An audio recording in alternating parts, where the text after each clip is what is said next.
Hello everyone, physics with R S Payal में आप सभी का स्वागत है। और जनरल साइंस की लेक्चर सीरीज को आगे बढ़ाते हैं। इससे पहले वाले वीडियो के अंदर मैंने जो दूरी, विस्थापन, चाल, वेग ये फाइंड आउट कर लिया था।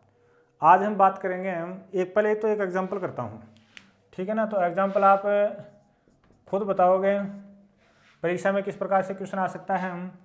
मैंने पहले ही बात की है, कोई व्यक्ति यहाँ से चला और यहाँ पहुँच गया और यहाँ पहुँच गया, ठीक है। एग्जाम्पल सेम हो सकता है। इससे पहले वाले वीडियो के अकॉर्डिंग मैं यहाँ पर बोल रहा हूँ कि उसने ये डिस्टेंस ट्रेवल की 6 मीटर और टाइम लिया 10 सेकेंड। टाइम कितना लिया? 10 सेकेंड। इसके बाद में ए से जब वो बी तक पहुँचा तब उसने दूरी तय की 8 मीटर और टाइम यहाँ भी उसने कितना लिया? 10 सेकंड का टाइम लिया। कितना टाइम लिया? 10 सेकंड का टाइम लिया। जब एग्जाम के अंदर आपके इस प्रकार से डायग्राम बना हुआ है, ये कोई आवश्यक नहीं है, ठीक है ना। वो अपनी लैंग्वेज में लिखेगा। आपका क्वेश्चन ये हो सकता है कि इस आदमी की चाल कितनी है, चाल फाइंड आउट करो, और इस आदमी का वेग है वो ज्ञात करो। तो देखो, अगर थोड़ी बहुत भी आपके ध्यान में है तो आप आराम से कर सकते हो। चाल का सूत्र सबको मालूम है मेरे हिसाब से। चाल बराबर क्या होता है? दूरी बटा समय होता है, ठीक है ना। तो देखो, सबसे पहले निकालो दूरी। दूरी कौन सी होगी? ओ से ए पर गया तो ओ ए, और ए से कहाँ पर गया था? बी पर, तो प्लस ए बी। तो आपके पास में कितना आ गया? 6 + 8 = 14 मीटर। सेम क्वेश्चन मैंने पहले भी किया है। फिर चलो, जब समय कितना लिया उसने? टोटल समय 10 सेकंड मान ली, 10 यहाँ ले ली, तो टोटल समय होगा 10 + 10 = 20 सेकंड। तो आपसे जब चाल पूछी जाती है तो चाल बराबर क्या होता है? सबको मालूम है, दूरी बटा समय होता है ना ऐसे कुछ। Distance upon time. डिस्टेंस कितनी ट्रेवल की है? 14। समय कितना लिया? 20। 2 से काट रहा हूँ तो 7, और ये कितना आया? 10। तो इसकी स्पीड क्या होगी? 0.7। ये मीटर में है तो मीटर, ये सेकंड में है तो सेकंड, मीटर प्रति सेकंड। तो मेरे हिसाब से सबके याद हो गया होगा। इसके बाद में जब आपसे सेकंड क्वेश्चन क्या पूछा? उसने वेग पूछा है। तो वेग के लिए आपको क्या चाहिए? विस्थापन चाहिए। तो आप विस्थापन फाइंड आउट करो। विस्थापन कौन सी डिस्टेंस होती है? सीधी दूरी है, सीधी यानी ओ से लेकर बी तक की दूरी है, ये डिस्टेंस विस्थापन है। और ये आपका क्या? कर्ण है। और कर्ण कैसे निकालते हैं? मैं उम्मीद करता हूँ कि सबको आ रहा है वो। 8 का स्क्वायर प्लस 6 का स्क्वायर, यह आएगा आपका जो भी आ जाएगा 100, और यह आ जाएगा 10 मीटर। कितना आ जाएगा? 10 मीटर। आपसे पूछा जाए कि वेग कितना है, तो वेग बराबर आप लिखोगे विस्थापन बटा समय। विस्थापन बटा समय लिखोगे। अरे समझ आ रही है मेरे हिसाब से? थोड़ा सा जो पीछे किया उस काम को देखना। विस्थापन आपने कितना फाइंड आउट किया? 10।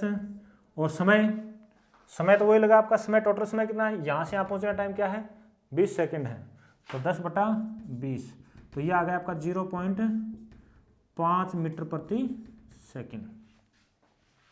क्या बात याद होगी सबके? चलिए भाई, याद होगी तो बहुत अच्छी बात है। इसके बाद आज टॉपिकों को आगे बढ़ाते हैं और अपन करेंगे, 2 टॉपिक करेंगे मुख्यतः। पहला जो पॉइंट मेरा होगा वो होगा एक्सेलरेशन से संबंधित, त्वरण से संबंधित होगा। त्वरण देखो सबको आता है मेरे हिसाब से। दूसरा पॉइंट होगा गति के समीकरणों से संबंधित। तो सबसे पहले कर लेते हैं त्वरण। त्वरण यानी एक्सेलरेशन। तो देखो, डेफिनेशन है, अगर वेग की डेफिनेशन आती है तो ये भी कर दोगे आप आराम से। वेग में लिखा था विस्थापन में परिवर्तन की दर को, विस्थापन में परिवर्तन की दर को वेग कहते हैं। यह लिखूंगा वेग में परिवर्तन की दर को, कौन सा क्या लिखा मैंने? वेग में परिवर्तन की दर को क्या कहते हैं? त्वरण कहते हैं। सबके याद हो गया मेरे हिसाब से।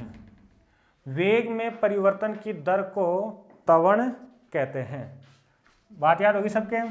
चलो, ये याद है तो इसको आगे बढ़ाओ, फिर इसका सूत्र करवाओ। त्वरण का सूत्र क्या होना चाहिए? दर है तो समय का भाग लगेगा हमेशा। इसी लाइन को मैं ऐसे लिख सकता हूँ, एकांक समय में तय किया गया विस्थापन, एकांक समय में तय किया गया वेग। तो देखो यह आएगा वेग बटा समय, वेग बटा समय आएगा। चलो ठीक बात है, इसको और आगे बढ़ाओ, इसका ऐसे मात्रक करवा दो पहले तो, ऐसे मात्रक। ऐसे मात्रक क्या होगा, वेग का मात्रक बटा इसका मात्रक।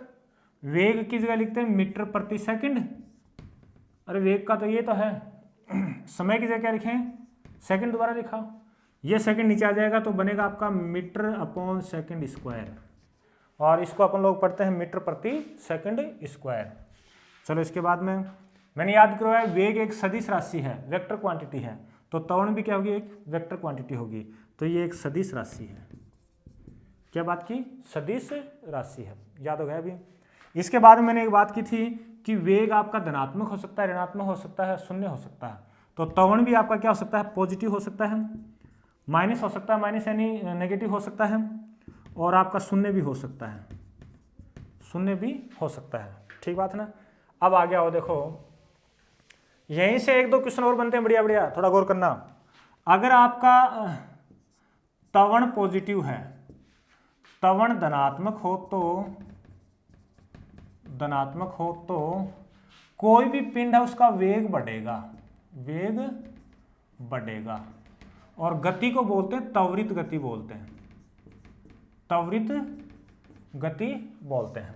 यानी कोई भी पार्टिकल अगर वो उसका त्वरण धनात्मक है, इसका मतलब है उसका वेग बढ़ रहा है, और बढ़ने वाले वेग को अपन क्या बोलते हैं कि त्वरित गति हो रही है। वैसे त्वरित एक नॉर्मल नाम है, बहुत बार काम में लिया जाता है।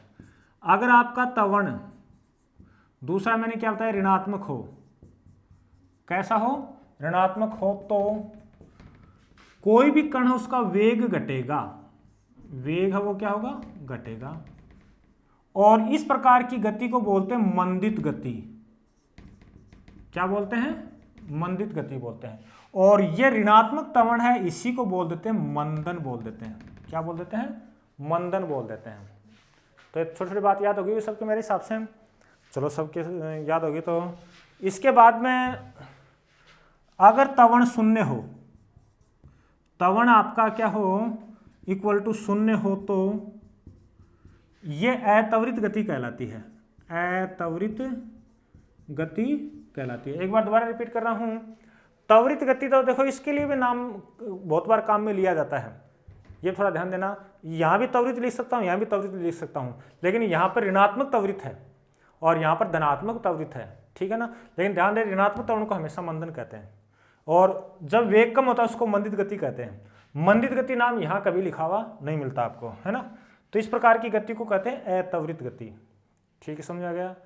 फिर थोड़ा और कोई आगे जाना चाहे तो उसको आप समझना। हाँ, एक बात और रह गई, अगर गति अत्वरित है यानी वेग नियत रहेगा, वेग नियत रहेगा, ये याद रखना। वेग नियत रहने का मतलब है त्वरण का मान क्या है, जीरो है, त्वरण का मान जीरो है। बात याद होगी सबके। अब देखो बात सुनना, त्वरण को अगर फॉर्मूले के रूप में याद करना चाहो तो त्वरण A इक्वल टू होता है dv upon dt, dv upon dt होता है, ये फॉर्मूले रूप में। और ये वैल्यू यहां पुट करता हूं, जब A बराबर 0 तब v क्या होता है आपका, नियत होता है। देखो नियत होने का मतलब कई बार लोग जीरो लगा देते हैं, तो आप जीरो ही नियत नहीं होता है, जीरो एक संख्या ही नियत नहीं है, ठीक है ना। ये आपका v का मान कोई भी हो सकता है, 0 पे नियत हो सकता है, 1 पे हो सकता है, 2 पे हो सकता है, -1 पे हो सकता है। बात याद होगी सबके, अरे भाई याद हो गया ना। तो ये आप मैथमेटिकल टर्म लिखिए, बाकी सारा काम लिख दिया। यहाँ बताओ, त्वरण धनात्मक होने का मतलब वेग बढ़ेगा, त्वरण ऋणात्मक होने का मतलब वेग घटेगा। ये भी त्वरित गति कहलाती है, ये भी त्वरित गति कहलाती है, ये सब दोनों जगह काम में आ सकता है। लेकिन ध्यान रहे, ऋणात्मक त्वरणों को हमेशा मंदन कहते हैं, और गति कम होती है तो उसको मंदित गति कहते हैं, ये भी याद कर लिया। इसके बाद में त्वरण 0 हो तो उसका अर्थ क्या है कि गति अत्वरित है, और गति अत्वरित होने का मतलब वेग हमेशा नियत है। वेग नियत होने का मतलब नियत कहीं पर भी हो, 0 पे हो, 1 पे हो, 5 पे हो, वेग फिक्स रहता है एकदम, अरे एक समान स्पीड से गाड़ी का चलना है ना। चलिए भाई ये हो गया। इसके बाद में 2 क्वेश्चन और बनते हैं, मुक्त रूप से गिरती वस्तु, मुक्त रूप से कोई भी वस्तु गिरती है, ये पेन गिरता है तो नीचे कौन गिरा रहा है, गुरुत्वाकर्षण बल लगा गिरा रहा है, और गुरुत्वाकर्षण बल के द्वारा क्या लगता है, गुरुत्वीय त्वरण लगता है, और गुरुत्वीय त्वरण का मान इसी जगह के लिए क्या है आपका नियत रहता है। तो देखो मुक्त रूप से गिरती वस्तु के लिए जो त्वरण है वो नियत रहता है, त्वरण नियत रहता है। बात समझ आ गई सबके, त्वरण नियत रहता है। क्वेश्चन कैसे आएगा कि मुक्त रूप से गिरती हुई वस्तु का की कौन सी राशि नियत रहती है, तो ऐसे में लिखा आएगा चाल नियत रहती है। चलो ऐसे आएगा क्वेश्चन, देखो क्वेश्चन यहाँ कर देता हूँ, मुक्त रूप से गिरती वस्तु पिंड की कौन सी राशि नियत रहती है, राशि नियत रहती है। तो आपके देखो ऐसे लिखा मिलेगा, इनको थोड़ा ठीक से देखना, देखो एक सेकंड, धीरे धीरे अपना काम सारा सेट हो जाएगा। ये जो बीच में जो कॉमेडी टाइप है वो तो शायद यहाँ हो नहीं पाएगी। आगे बढ़ते हैं। एक तो लिखा आ गया आपका भार, भार नहीं लिखूंगा भाई, द्रव्यमान। अच्छा, बी में लिखा मैंने वेग, बी में क्या लिखा मैंने, ये द्रव्यमान वेग छोड़ो ना, यहाँ पे तो लिख दिया मैंने चाल वेग, और सी में लिखा मैंने गतिज ऊर्जा, और डी में लिखा मैंने त्वरण। तो क्या करना चाहिए, जब चाल और वेग दोनों जैसे जैसे वस्तु पृथ्वी की ओर आती है उनका बढ़ता है, वेग चाल बढ़ेंगे तो गतिज ऊर्जा भी बढ़ेगी। थोड़ा दोबारा बोलूँगा, चाल बढ़ेगा तो गतिज ऊर्जा भी बढ़ेगी। इसके बाद में आता है त्वरण। तो त्वरण का मान मुक्त रूप से जब वस्तु गिरती है तो त्वरण क्या रहती है, त्वरण नियत रहता है। फिर एक क्वेश्चन और याद करो, यही लिख देता हूँ, कोई वस्तु जब मुक्त रूप से गिरती है, मुक्त रूप से गिरती वस्तु के लिए देखो हमेशा प्रारंभिक वेग 0 होता है। कौन सा वेग बताया मैंने, प्रारंभिक वेग 0 होता है। दोबारा बोल रहा हूं, कोई वस्तु मुक्त रूप से गिरती है या मुक्त रूप से चलना प्रारंभ करती है, मुक्त रूप से गिरना या मुक्त रूप से चलना, दोनों स्थितियों में वस्तु का प्रारंभिक वेग क्या होता है, 0 होता है। ये थोड़ा ध्यान देना, क्या बात याद होगी। तो इस प्रकार से अपना त्वरण का टॉपिक कंप्लीट होता है हम, ठीक है ना। इसके बाद में आगे बढ़ते हैं अपन नेक्स्ट टॉपिक की ओर, गति के समीकरण। तो मेरे हिसाब से पहली लाइन सबके याद है कि इक्वेशन ऑफ मोशन, इंग्लिश में इक्वेशन ऑफ मोशन। तो पहली लाइन सबके याद है कि गति के समीकरण किसने दिए। ये नहीं याद है तो ये जरूर याद होगी कि गति के समीकरण कितने हैं। तो गति के समीकरण कितने हैं, 3 हैं। गति के समीकरणों को गैलीलियो के द्वारा दिया गया। किसके द्वारा, गैलीलियो के द्वारा दिया गया। ये सबके याद है। गति के नियम भी 3 हैं, लेकिन गति के नियम किसने दिए थे, गति के नियम न्यूटन ने दिए थे, लेकिन गति के समीकरण वो किसने दिए, गैलीलियो ने दिए थे। देखो यहाँ पर जनरल साइंस की बात हो रही है, तो मेरे हिसाब से गति के समीकरणों को फाइंड आउट करना आवश्यक नहीं है। आप उनका डायरेक्ट वैल्यू याद रखोगे और वो वैल्यू ही आपके कहीं पे काम आ सकती है। तो प्रथम समीकरण है v = u + 80, u + 80, इनका मीनिंग सबका एक साथ लिखूंगा। दूसरा जो समीकरण है वो होता है आपका s = ut + ½ AT²। हाँ भाई, जो आर्मी वाले जो बच्चे हैं, जीडी की जो तैयारी कर रहे हैं या नॉर्मल जो तैयारी कर रहे हैं, वो चाहे नहीं लिखें इनको गति के समीकरणों को, उनके लिए कोई क्वेश्चन नहीं आता है। लेकिन जो रीट पटवार वाले हैं, पुलिस वाले हैं, वो लिख सकते हैं। तीसरा जो आपका है वो है v² = u² + 2as। इन सब के अंदर u पहले आता है तो u तो आपका प्रारंभिक वेग है। कौन सा वेग बताया मैंने, प्रारंभिक वेग है। v बाद में आता है तो ये आपका अंतिम वेग है। थोड़ा सा समझो, प्रारंभिक और अंतिम। मैं यहाँ से चलना शुरू करता हूँ तो यहाँ वाला वेग मेरा प्रारंभिक वेग है, और जाके जैसे मालूम है इधर जाके रुक गया तो वो वेग मेरा क्या है, अंतिम वेग है। बात समझा रही है सबके। इसके बाद में a हमेशा क्या होता है, त्वरण होता है। स्मॉल a क्या होता है, हमेशा त्वरण होता है, एक्सेलरेशन होता है। s तय की गई दूरी है, s क्या तय की गई दूरी है, और टी जो है वो आपका हमेशा क्या होता है, स्मॉल टी हमेशा समय होता है। तो मेरे हिसाब से गति के समीकरण आपने फाइंड आउट कर लिए, याद कर लिए, ज्ञात तो नहीं किए, ठीक है। इसके बाद देखो भाई, इसमें जैसे मान लो पूछ ले कि ये समीकरण लिख दिया, इस समीकरण में ये लिख दिया, क्वेश्चन यू आ गया कि v इक्वल टू, ये ऐसे भी हो सकता है v minus u equal to 80 में u क्या है, तो u क्या है आपका प्रारंभिक वेग है, या फिर v क्या है आपका अंतिम वेग है, ठीक है। फिर देखो एक दो बातें हैं, ध्यान देने वाली बात है कि गति के समीकरण तब ही लागू होते हैं जब a हमेशा कांस्टेंट होता है, ठीक बात है ना। a नियत होगा तो देखो दोबारा रिपीट कर रहा हूं, गति के समीकरण कब लागू होंगे, जब त्वरण नियत हो। अगर आपका त्वरण चेंज हो जाएगा तो गति के समीकरण अप्लाई नहीं होंगे। ये लाइन याद रखना, बहुत जगह पे नहीं बताई जाती है। तो मैंने क्या बताया, गति के समीकरण त्वरण के नियत होने पर ही लागू होते हैं, होने पर ही लागू होते हैं। मेरे हिसाब से लाइन समझ आ गई। इसको मैं ये बताने की कोशिश कर रहा हूं, अगर आपका त्वरण चेंज हो रहा है, त्वरण चेंज होते ही गति के समीकरण लागू नहीं होंगे, ये कांस्टेंट त्वरण होने पर ही लागू होते हैं। चलो ये कर लिया। फिर एक बात बताओगे आप, एक नाम आता है अत्वरित गति।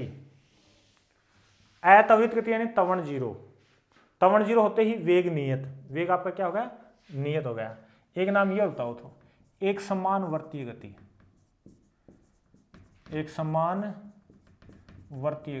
इसका मतलब क्या है।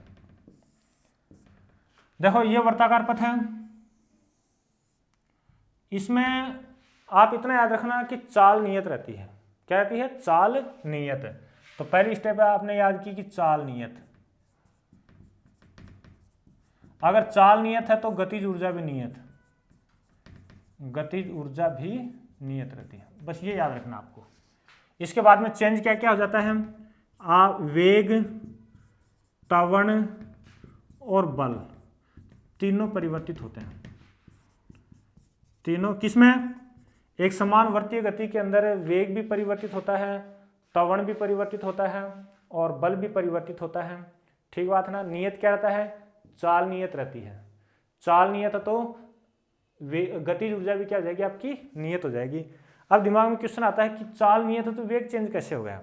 तो आप इसको ऐसे समझो, ये वर्ताकार पथ है, कोई पिंड यहां था तो यहां जैसे ये मोशन यूं है, यहां था तो उसकी गति की यानी वेग यूं था, जब वो यहां पर है तो उसका वेग यूं हो गया, जब वो यहां पर है तो उसका वेग यूं हो गया। अब देखो वेग का परिमाण यानी चाल, यहां पर भी v है, यहां पर भी v है और यहां पर भी क्या है, v है, लेकिन तीनों की डायरेक्शन चेंज हो रही है। डायरेक्शन चेंज तो वेग भी चेंज, डायरेक्शन चेंज तो त्वरण भी चेंज, क्योंकि ये सदिश राशियां हैं। तीनों कैसी राशियां हैं, सदिश राशियां हैं। तो एक बार दोबारा रिपीट कर रहा हूं, यहां पर वेग, बल और त्वरण तीनों परिवर्तित हो रहे हैं क्योंकि दिशा चेंज हो रही है, ठीक है ना। इसका ये कांस्टेंट, ये क्या है, v क्या है, यहाँ पर चाल नियत है। चाल आपकी क्या है, नियत है, जो कि मैंने यहां पर लिखी है। चाल नियत तो गतिज ऊर्जा आप जानते हो 1/2 mv², ठीक है ना। ये v है, ये चाल से इसको चाल मानो आप, ठीक है ना। वैसे वास्तव में लिखते हैं वेग, लेकिन जब बात चाल और वेग में से एक को लेने की बात आ जाए तो इसको आप क्या लिखना चाहिए, चाल लिखना चाहिए, क्योंकि गतिज ऊर्जा क्या एक अदिश राशि है। तो ये भी अपन क्या लेंगे, एक अदिश राशि, स्केलर क्वांटिटी लेंगे, ठीक है माय डियर स्टूडेंट। तो आज इतना ही करते हैं। आप इसको देखो, थोड़ा ठीक से मन लगा के पूरा वीडियो देखो और ठीक से समझो। कोई बात समझ नहीं आती है तो आप कमेंट के द्वारा या किसी दूसरे साधन के द्वारा मेरे को पूछ सकते हो। मैं नेक्स्ट वीडियो के अंदर जरूर आपको वो प्रॉब्लम सॉल्व करूँगा। थैंक यू, बहुत बहुत धन्यवाद।